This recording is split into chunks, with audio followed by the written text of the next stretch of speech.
Where are you on number 10? I just need a name. I don't even want to talk about it. Just who? Well, Harry Byrne getting a recall, I know it was sort of well flagged, but it's still it's big, you know. Andy Farrell spent so much in November bigging him up, and now he has a chance to pick him for Paris if that's what the way he wants to go. I wouldn't be surprised if Andy Farrell doubles down by picking Sam Prendergast. I don't think Jack Crowley has done his case much good at all over the last few weeks with his form with Munster, particularly last weekend in terms of the missed kicks, and I think he's in danger of possibly even losing out to the match day 23. So I don't know, Joe. Like if you put a gun to my head right now, I would think Sam Prendergast will be the one to start for all the reasons that we've spoken about at length in this podcast. That Andy Farrell clearly values the attacking traits that Prendergast brings. And I think, to be fair, I know Harry Byrne has started a couple of the big away Champions Cup games in Leicester and Bayonne, but Leinster's attack has still looked the best when Sam Prendergast is on the pitch. But the thing about Prendergast and Jack Crowley actually is in recent weeks they've both found themselves being moved out of out half, which is not a good sign. And I would think Andy Farrell is raging about that because Munster and Leinster are doing what suits them best, and Prendergast was very good from fullback at the weekend against Bayonne. But it's not a great sign if you're being moved for Harry Byrne, who obviously took over the kicking duties.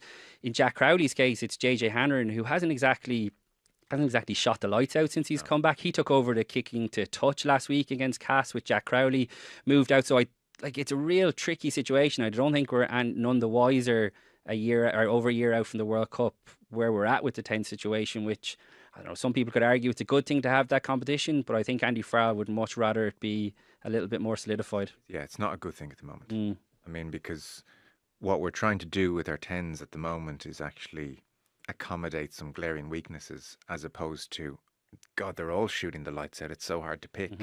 They all have glaring, I think, weaknesses. Glaring problems, yeah. And they're not getting better, which is the worrying thing. No.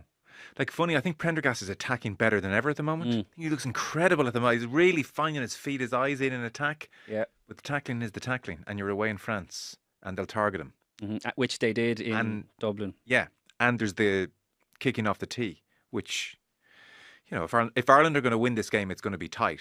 If France could win the game tight, or it could be 15, 18 points if they're in the mood. But Ireland are going to win this probably tight if they're going to win it. So you would presume 90% of kicks have to go over. Yep. It's tricky. It's a fascinating one. That's why Harry Byrne, I think, gives you... Well, he's the hybrid. A mix of the both, but without maybe the flash and the excitement. 7 out of 10 of everything. And maybe that's what Ireland need right now, but it's some turnaround for him. No, it is. Rob Kearney was at the Virgin launch last week, and he thinks Byrne's going to get the nod. And Rob Kearney would be well connected. Well, I never want to say it to him, but I'm like, are you talking to Johnny Sexton? Do you like play paddle together? What's going on? I don't reveal. I'm like, you seem just so sure of that. Yeah. So anyway, I don't know. When ex-players, a bit like Luke Fitzgerald on the left wing, when they come out with stuff like that, you always have to take note of it because the circles that they mix in. I love a good Luke Fitzgerald. I was talking to someone I really respect. Oh, really? Okay, cool. And then we were playing paddle. Yeah. So I don't know. It is fascinating though. This Six Nations, I mean, this is it really in many respects. So Fabien Galthié has picked his 7th Six Nations squad. There is some talk, looking at the French press, of back-to-back Six Nations championships, which has not happened since 06-07. And they have the favourable year this time around in that they have Ireland at home and England on the final day of the championship at home. It's a 42-man squad to Ireland's 37-man squad.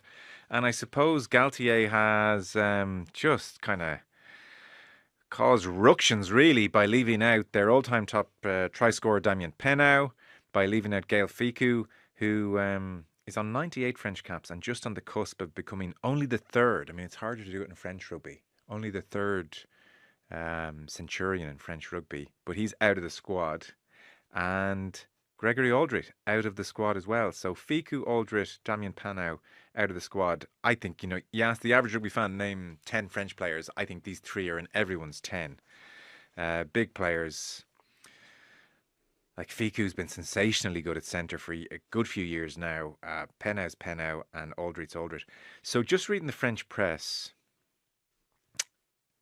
Galthié, when he first took charge, you remember for however long, French selection was all over the place. I mean, you'd have different teams week to week. There was no consistency. It was emotional. It was reactionary. It was crazy. And Galthié came in and said, let's settle all that right down. Went with the young players and stuck with them. He calls them premium players, is how Google Translate refers them to me. So about a year ago, Galthié very publicly in the French media said the era of the premium player being protected is over. And this very much bears that out. I can't get the info on Gael Fickou. I don't know, is that form? I don't know what that is. Damien Penaud, obviously, last year, after a stunningly terrible performance against England, dropping balls, bad attitude. A lot of criticism of, even from the French coaches, the French staff have pointed out his lack of defensive work, and his attitude in defence is an issue for them. So he was left out of that match last year, that one match after the mixed performance in the defeat to England. But out of the squad is another thing, because anytime I've seen Bordeaux this year, he's ripping it up. What do you make of all this? Aside from the fact that it's great fun. Yeah, great talking points. Yeah, I think it's worth going through them on a case by case, the three of them. So Penaud, yeah, you're right. I think himself and Galthié have a frosty enough relationship. I think that much is clear from the outside looking in. I think something that Yannick Brou, the Bordeaux head coach, said not that long ago is that now that Penaud has become the Champions Cup top try scorer, he wants to become the top assister. And that's why he's been throwing mad passes to set people up when he could have just scored the tries himself. And I wonder if that kind of attitude is something that Fabien Galthié is just like, I can't be dealing with this. You know, you're an out-and-out try scorer. And I think he is.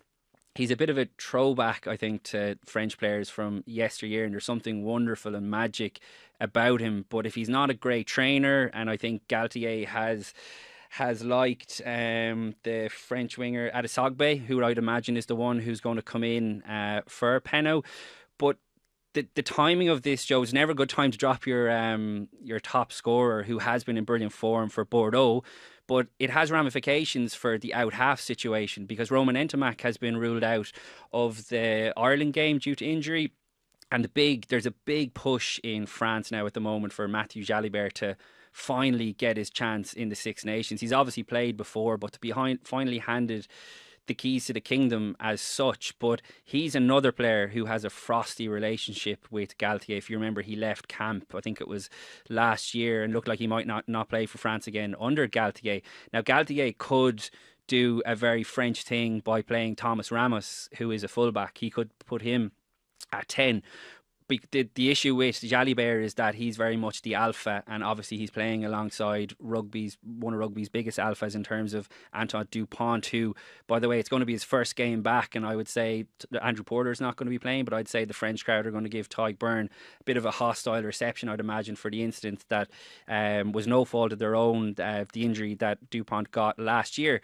But if you're going to pick Jalibert at 10, surely it makes sense to have your two Bordeaux wingers in Louis Biébraille on the wing and Damien Penaud on the other wing. So it's very hard to make sense of that unless Galthié is going to put Thomas Ramos at 10, in which case he's not really worried about that Bordeaux connection. Talk about, whatever, leaving Zach Ward out, talk about creating a rod for your own back here. Yeah.